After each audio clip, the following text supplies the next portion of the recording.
మర్రి golden diamonds ప్రారంభోత్సవ మరియు అక్షయ తృతీయ ప్రత్యేక ఆఫర్ గా VA పై ఫ్లాట్ 25% తగ్గింపు. మర్రి గోల్డెన్ డైమండ్స్, కుకట్పల్లి, హైదరాబాద్. వివాహేతర సంబంధంతో భార్యే ప్రియుడు ఆమె తమ్ముడితో కలిసి భర్తను దారుణంగా హత్య చేయించింది. కిరాయి హంతకులకు 5 లక్షల సుపారీ ఇచ్చి పెట్రోల్ పోసి నిప్పంటించి అంతమొందించింది. హనుమకొండ జిల్లా పరకాలలో విషాదాంతంగా మారిన సుమన్ భరత్ అదృశ్యం కేసులో భార్యతో సహా మొత్తం 5గురిని పోలీసులు అరెస్టు చేశారు. హనుమకొండ జిల్లా పరకాలలో సుమన్ భరత్ హత్యోదంతం తీవ్ర సంచలనం రేపింది. తాళి కట్టిన భర్తనే భార్య హత్య చేయించినట్లుగా పోలీసుల దర్యాప్తులో తేలింది. నిందితులను పోలీసులు అరెస్టు చేసి మీడియా ముందు ప్రవేశపెట్టారు.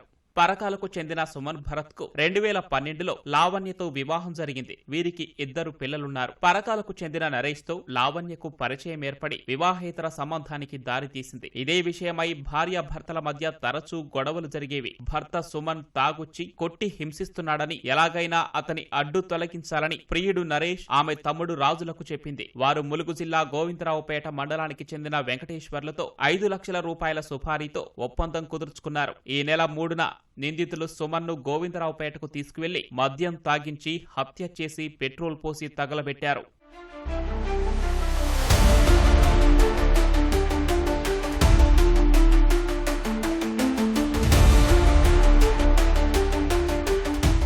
మొదటగా అదృశ్యం కేసుగా నమోదు చేసుకున్న పోలీసులు సుమన్ భరత్ తండ్రి కోడలిపై అనుమానం వ్యక్తం చేయగా పోలీసులు విచారణ చేపట్టి కేసును ఛేదించారు. హత్య చేసిన దృశ్యాలను వీడియో తీసి లావణ్యకు చూపించినట్లు పోలీసులు గుర్తించారు. మిగిలిన శరీర భాగాలను సమీప వాగులో పడేసినట్లు తేలింది. ఈ హత్య కేసులో సుమన్ భార్య, తమ్ముడు రాజు, ప్రియుడు నరేష్ తో సహా మొత్తం 5గురిని అరెస్టు చేసినట్లు పోలీసులు పేర్కొన్నారు. అక్యూజ్డ్ A1 మడికొండ లావణ్య, ఇమ్మాది నరేష్, పెండాల రాజు తో కలిసి అతన్ని చంపడానికి ప్లాన్ చేసింది.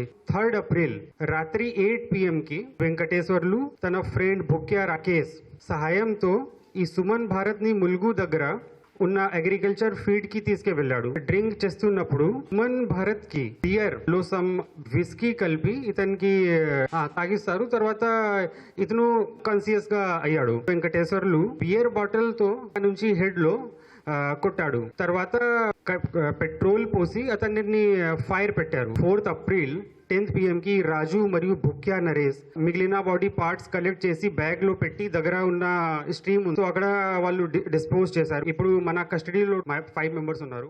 వాగులో పడేసిన మృతుడి శరీర భాగాలు, నిందితులు ఉపయోగించిన సెల్ ఫోన్లను స్వాధీనం చేసుకున్నట్లు east zone DCP Ankit Kumar తెలిపారు.